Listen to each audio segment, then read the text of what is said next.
guitar tech, really. So put your hands together one time for Gilbert Garza coming up here to the stage. The man behind the man.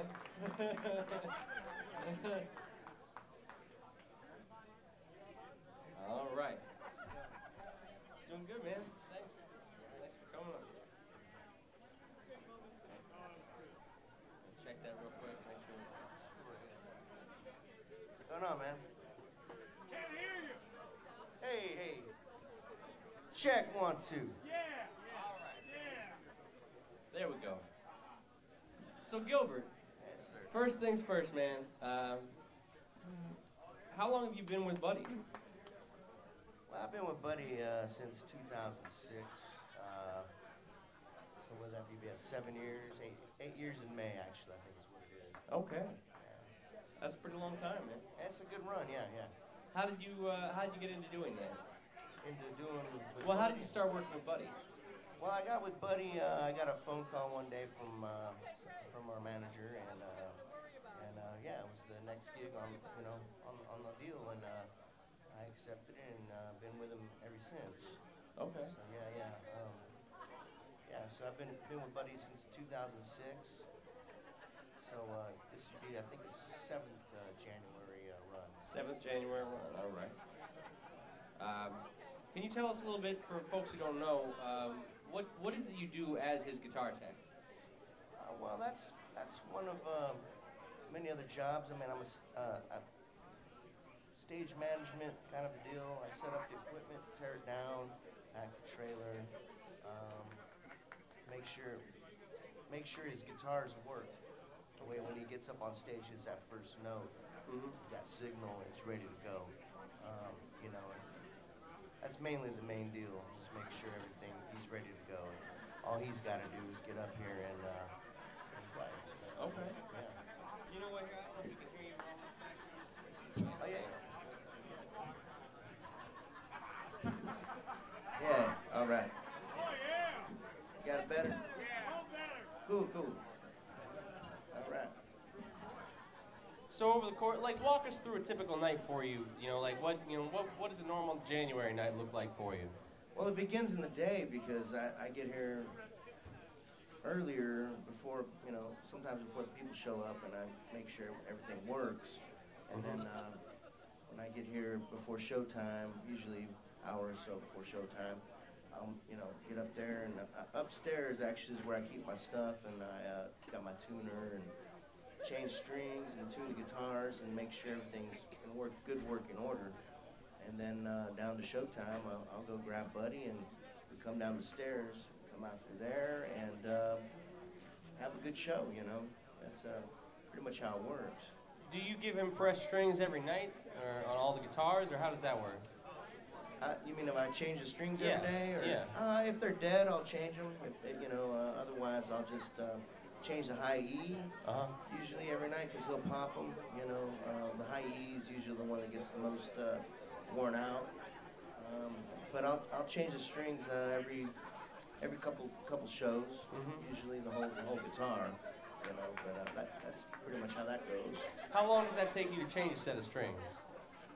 Well, you can change a set of strings pretty quick, but to get a guitar to where it's in tune, you got to stretch them and all that. It takes a good 30 minutes to get a guitar in good working order. Okay. From when you change all the strings and polish it up and make sure everything's intonated and stuff. So yeah. Right on. So I want to ask you some more about some of these specific guitars in just a minute, but right before we do, I was going to ask, are there special challenges being a guitar tech for Buddy when he's kind of so unpredictable in a lot of ways, or how does that work when you're on the road? Is that... Yeah, I mean, there's no set list, of course. People that are fans of Buddy would know that he doesn't have a set list, so there's no real cues. Normally, if you work for a rock band or another band, that they have a set list and they have a show that's a 2-hour show or an hour show or a 75-minute show, and then the guitar tech would have a set list that would have the names of the guitars and cues and when you're going to go out and change the guitar out and stuff. So I got to kind of be in sync with Buddy and kind of, just almost read his mind, but nobody can really do that. So you got to just kind of know when he wants to switch to the acoustic or maybe the sitar. And he plays one guitar, this one here, most of the night. Well, you want to tell us a little bit about that guitar then? Let's get that one out. Yeah, it's a Buddy Guy signature model Strat. This one was built in '88, Fender Custom Shop, and yeah, this is his #1 right now. He loves the sound of this. That's pretty. That's. Here you go. You'll be seeing that one all night. And what this one is here, this one is it's an exact replica of that one. But this one was built 3 years ago, and at the Fender shop. And basically, this one, when it was brand new, it looked like this. So this is an exact copy to the T, supposedly with the the neck and the electronics especially. That's what that's. And it's still in the works, but that's what that one is. We got a sitar. He uses this one on Skin Deep. And that's a unique guitar, man. this is electric sitar, Jerry Jones electric sitar, not the choral sitar, but Jerry Jones. I'm not sure, not the Dallas Cowboys Jerry Jones, but the guitar maker. But yeah, he uses it on Skin Deep. And now, what's particularly special about this guitar? Well, it makes a resonating sound. Sounds like it's fretted out or something, but it sounds like a sitar. And you tune it the same, and then that's pretty much it. It's got these drone strings here. Okay, so that's what gives it the unique sound, right? Is the extra? Well, it makes almost like like reverbs it, makes a reverb kind of deal. But yeah, I mean, he'll play that every night. If he's gonna do Skin Deep, that's about it. Okay. Yeah. Right on, man. And we got the acoustic here. Yeah, tell us about that one. This is a Buddy Guy Martin acoustic. Came out in '06, I believe. They didn't make too many of these, but this is #4 of 4. Not too many. They made more than that, though. Oh, okay. Picture, expensive guitar. So, he'll play that. He does a little acoustic set every now and again. That's one of the things I got to kind of cue into, if he's feeling it or not. There's no set list, so I'll run up and give him the acoustic when he looks at me, and all right, here we go. And it turns into an acoustic set. Okay. Does about 10, 15 minutes. Yeah, about 10 minutes of acoustic set. Right on, man. Now, you live in Dallas area, don't you? I do. I'm in Dallas, Texas, yeah. How does that work when you're traveling all over with Buddy? Is that you got to fly into different places and meet Yeah, him I do. there, or We you guys usually- go out on the road on the van, or? Yeah, we usually come to meet in Chicago and get on the bus and load the trailer and all that. Hit the road for whether it's 2-3 days, a weekend, or 2-3 months. So we hit the road, But I fly in and out, and yeah, it's pretty good that way, Yeah. How did you first become a guitar tech, man? Well, I was a drum tech before a guitar tech. With a band called the Nixons. It's a rock band. I've been on the road 17 years, and this was a rock and roll band when I first started doing this. I think I was 19, 20 years old, something like that, and eventually just kind of moved over to doing the guitars, and eventually they call it backline. When you got 1 or 2 guys, and some of the big rock bands got a guy. Everybody's got a guy. You got a guy for the keyboards, the bass, the drums, but we're just we're low key, so it's just me and a couple sound guys, Max and Mike, great guys, and so yeah, I just kind of jumped into it all and started doing guitars, and I play a little guitar, but I don't perform, is what I say. So, but you got to kind of know how the instruments work and stuff. So yeah. It's pretty much how it is, Right on, man. Is there anything that stands out in your memory as like a really sort of unexpected experience that you had when you were out on the road, or some night that just caught you by surprise when something else happened, or something went a little crazy? Yeah, we were in Milwaukee doing Summerfest one year, and all of a sudden, actually, I'll tell you what, here, opening year of Crossroads, what was it, 2010, right? 2010? Yeah. I was upstairs, and the club was brand new, and I'm upstairs running around doing my thing, and Buddy's gonna play. Of course, I had to have it. You know, I don't know who the band was playing, who it was, but I had to have an amp and a guitar ready at all times, and I was kind of, you know, trying to do my thing, and went upstairs, came back down, and all of a sudden Ron Wood is upstairs.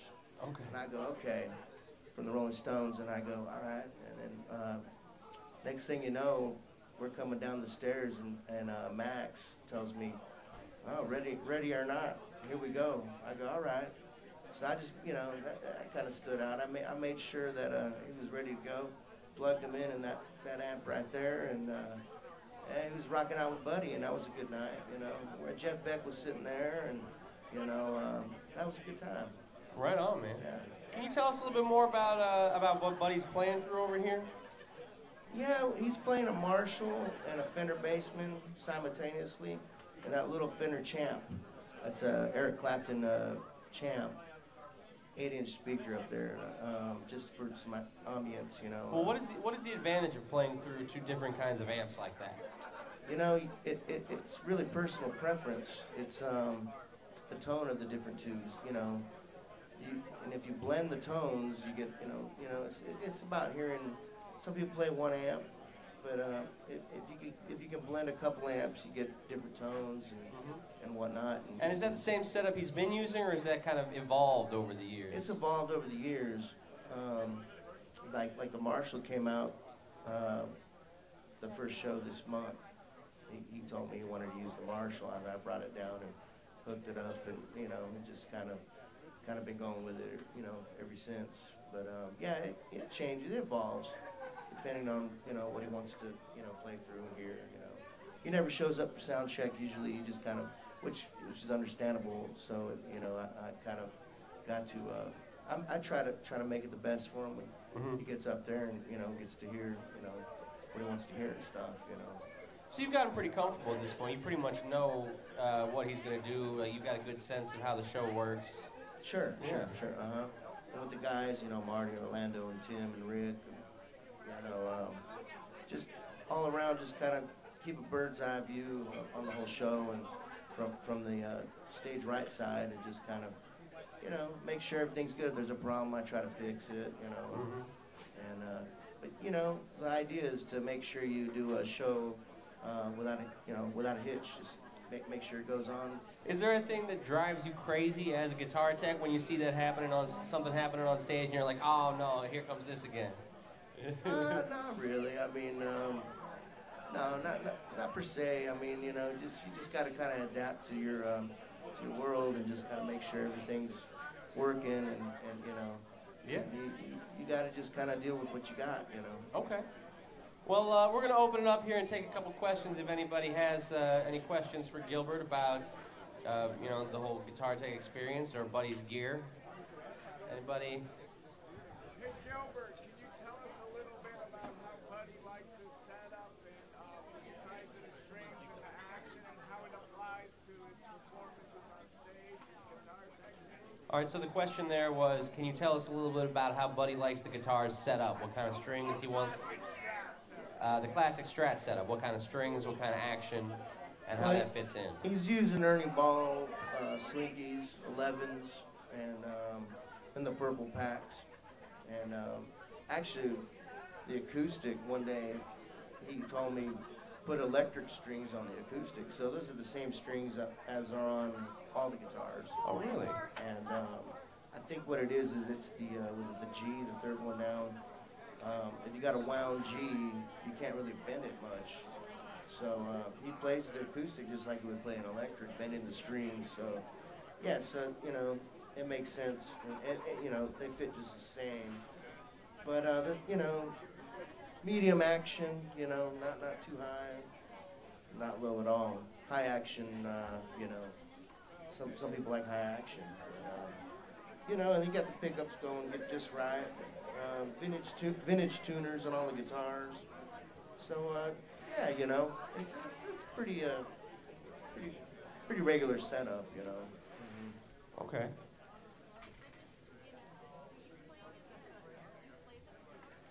I do. I play guitar, drums actually too. I'm a drummer. Drums was my first instrument. You know, but I tell people, you know, I don't. I had bands back, you know, back a while back, garage bands and stuff. But I don't perform right now. One of these days, maybe I'll get a band together or something. You know. I'll tell you all that I've been trying to get him out to come and jam for years, and it has not happened yet. I've been up here and jammed a couple times. It was a lot of fun.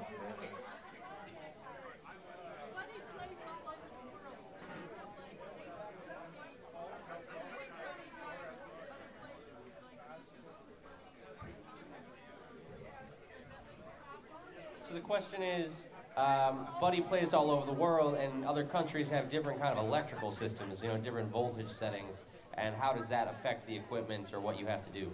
Yeah, that's a good question. It does matter. Like when we go to Europe or Australia, Canada is 110, I think it is, but 220. Yeah, it does. It regulates the voltage. Some people bring a voltage regulator with them, and it, you know, it weighs a ton, and you know, and it costs money to bring it over there. But you just got to kind of deal with it. It will affect your tone. It'll affect the voltage coming to the amps. But over there, their amps they're regulated, if you will, to work with that voltage. But it does. Yeah, it does make a difference. One time, especially on a B3 Hammond organ, if you don't got the right voltage going through it, it'll spin and it'll be flat, like a half step flat, and it just screws up the whole show. Oh, that's interesting. Yeah, so that's one thing. But yeah, you gotta have the right voltage going and stuff. And So you guys don't fly your own amps over there. You usually use stuff that's right. Yeah. We rent when we go overseas and stuff, and yeah, and it works out good that way because usually they're set to work with that power system over there. Okay. Thank you. Do we have any other questions? I wanted to know, everybody that knows you love chicken. What's your favorite place in the Dallas area and nationally to get chicken? All right, so the question... How do you like it? Chicken. The question is, Gilbert is a chicken lover. Chicken. What kind of chicken is your favorite, and where can you get it? Well, the kind that's smoked out of my grill in the backyard, of course. All right. Love the barbecue. That's good times. Yeah. Right on.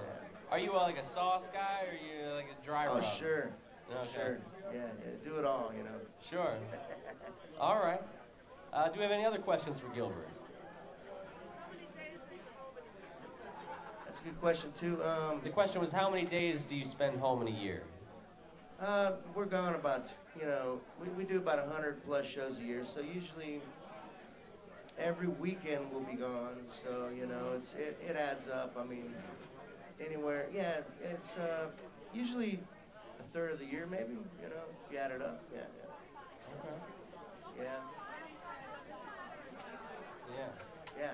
Oh, yeah. All right. Well, thank you so much for joining us here, Gilbert, unless we've got any other Anytime, questions out of the anytime. audience. You got it. Thank you. All right.